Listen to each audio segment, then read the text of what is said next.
Magandang araw po sa inyo mga ka-Chamberlain. Kamusta po kayo? Bali, nandito na naman tayo sa manuka natin. Tapos sasagutin natin yung katanungan ng ibang ka-Chamberlain natin tungkol dun sa problema nila kapag binababa po nila yung mga sisiw nila sa lupa. Siyempre dyan nag-uumpisa yung problema nila. Nagkakaroon daw po ng biglang umuurong yung leeg, nawawala ng gana kumain, nananamlay. So possible na coccidiosis po yung nagiging problema nila. So dito papakita ko po sa inyo o sasabihin ko po sa inyo, i-share ko po sa inyo kung ano po yung ginagawa namin pagka po ibababa na po namin yung mga sisiw natin sa lupa o ilalabas na natin sila sa brooder nila. Ilalagay na natin sila sa range. So ayan yung pag-uusapan natin ngayon. Sana po makatulong po dun sa mga ka-Chamberlain natin na nagtanong. So tara mga ka-Chamberlain, pisahan na po natin.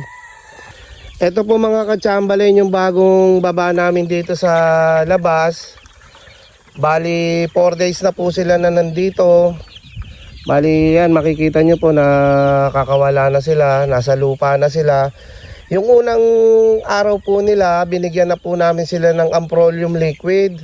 Bali sa 1 galon, 2 takip lang po yung nilalagay namin for 2 days na magkasunod. Uulitin na lang po namin yon every 15 days hanggang sa maka3 buwan sila.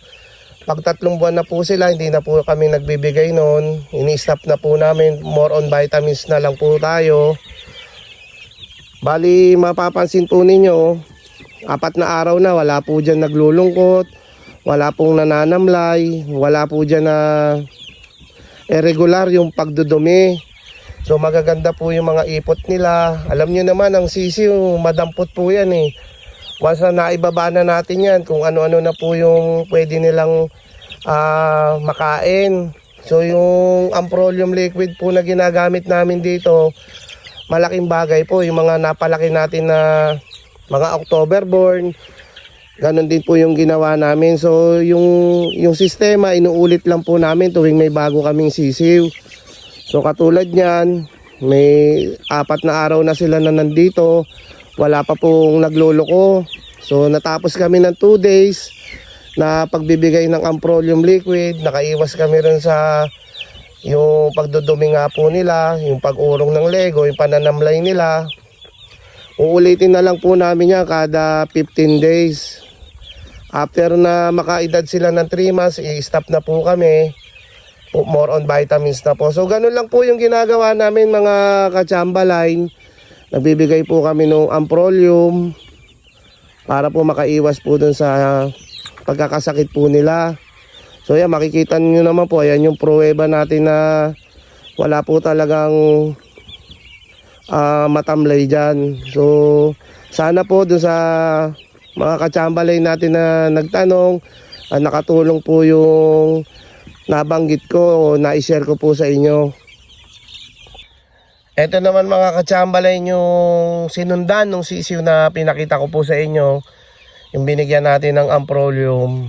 Yan, malalaki na sila. Pero wala po silang naging problema na yung bang sa pagdudumi. Yan, wala po. Napalaki natin sila ng palaging masisigla sila araw-araw.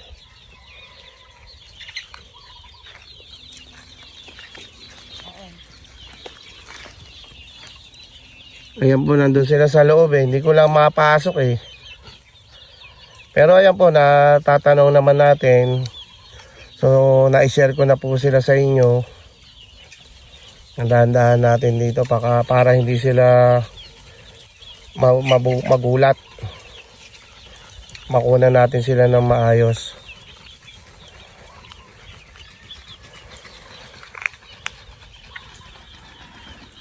Ayan, nagtatakbuhan sila. So, all in all mga ka-Chamberlain, yung nabanggit ko po sa inyo na gamot, maayos po yung epekto dito sa mga alaga namin. So, wala dito nagkasakit.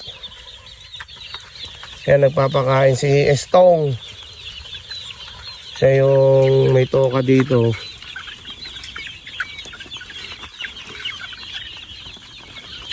Ngayon mga kachambalay, no, wala pong nag-irregular yung pagdodumi nila dyan. Lahat unat ang leeg hanggang maka 3 months po. So ito, mga 2 months mahigit, siguro isang bigay na lang po kami. Hindi na po kami ulit magbibigay ng amprolium, more on vitamins na po. Kaya mga kachambalay, yung iba nandun pa, nakatago pa. Yung iba nasa galaan. So ayan yung mga healthy na sisiw natin. Ganda tignan, no po. Basta healthy, walang problema. Talagang masisiyahan po tayo eh. Tapos meron pa po sisiw doon. Ayan po. Ayan, meron pa dyan. Katulad na lumahabol na kung saka papunta ng kainan.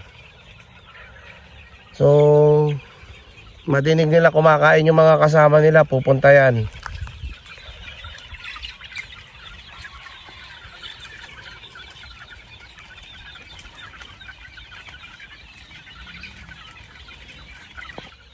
So ayan, eto mga katsambalay yung itsura nung container na sinasabi ko po sa inyong amprolium. Yan, ganyan po. Yan. Bali yung sukatan, yung takip na rin niya.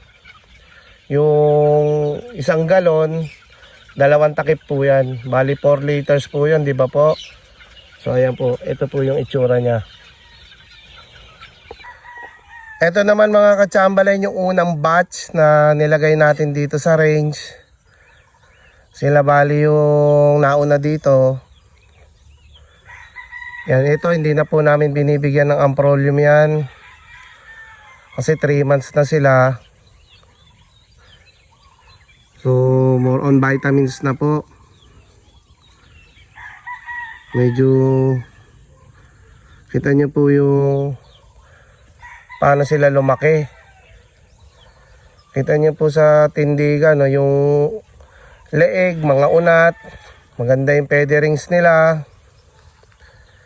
Yung galaw pa lang, alam nyo po yung galaw ng manok na healthy. So yan, nakatikim din sila ng amprolium noon. Pero ngayon tapos na sila.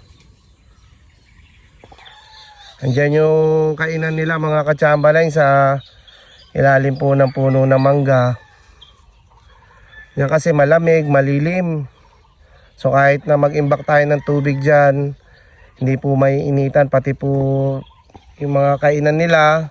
Tapos pagka oras ng kain nila, hindi po sila tatamaan ng matinding sikat ng araw. So ayan po sila mga katsambalay.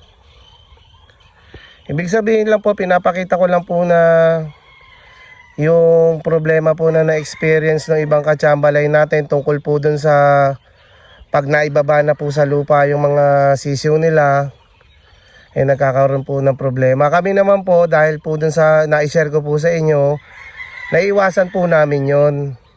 So nakikita nyo naman po yung mga sisiw natin dito na palagi ko naman po na na-share na hanggang ngayon po, healthy po sila, saka po wala po kami naging problema.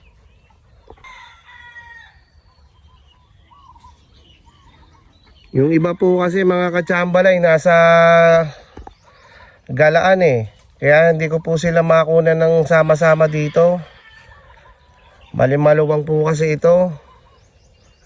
Lumalabas lang po yan pagka pakakainin, pag kinatok na yung balde. Yan. Eh sigurado pong nandyan lang po yan. Tapos itong mga to, yung mga kumakain, mga galing din sa galaan yan. Tapos nagutom, nauhaw, alam nila kung saan yung pwesto ng pagkain nila at saka inumin. So yan yung pinupuntahan po nila dito. So ayan mga katsambalay, sana po nakatulong po yung mga na-share ko po sa inyo. Lalo na po dun sa mga nagtanong. So ayan po yung ginagawa namin dito. Gusto ko po muna magpasalamat sa lahat po ng nakapanood po nito. Maraming salamat po sa inyo. Kung nagustuhan nyo po yung video, paki-like po. Kung hindi pa po kayo nakasubscribe, sana po makapag-subscribe po kayo. Hanggang dito na lang po muna mga ka-Chamba Line. Ingat po tayo palagi. God bless po.